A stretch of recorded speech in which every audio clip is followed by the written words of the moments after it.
બનાસકાંઠા જિલ્લામાં કાંકરેજ અને ઓગળ તાલુકામાં 6 જિલ્લા પંચાયત અને 40 તાલુકા પંચાયતની ચૂંટણીમાં પ્રથમ દિવસે કાંકરેજમાં 9 અને ઓગળ તાલુકામાં 20 ફોર્મનું વિતરણ કરાયું। 6 એપ્રિલના રોજ તાલુકા જિલ્લા પંચાયતની ચૂંટણીના જાહેરનામું પ્રસિદ્ધ કરવામાં આવતા જ રાજકીય પક્ષોમાં ભારે ગરમાવો જોવા મળ્યો છે।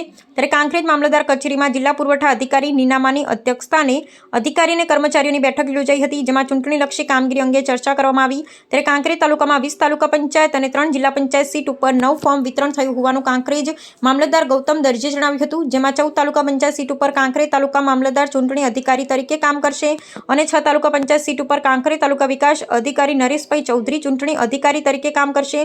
ત્યારે ઓગળ તાલુકામાં 3 જિલ્લા પંચાયત અને 20 તાલુકા પંચાયતની સીટો ઉપર 20 ઉમેદવારી ફોર્મ વિતરણ કરવામાં આવ્યું હોવાનું ઓગળ તાલુકા મામલતદાર કિરણ ગોસ્વામીએ જણાવ્યું હતું, જેમાં 11 એપ્રિલ ઉમેદવારી પત્ર ભરવાની છેલ્લી તારીખ છે। ત્યારબાદ 13 એપ્રિલે ફોર્મ ચકાસણી માટે, જ્યારે 15 એપ્રિલે ફોર્મ પરત ખેંચવા માટે, ત્યારે હવે 26 એપ્રિલના રોજ સવારે વહેલી મતદાન થશે અને 28 એપ્રિલે મતગણતરી હાથ ધરવામાં આવશે।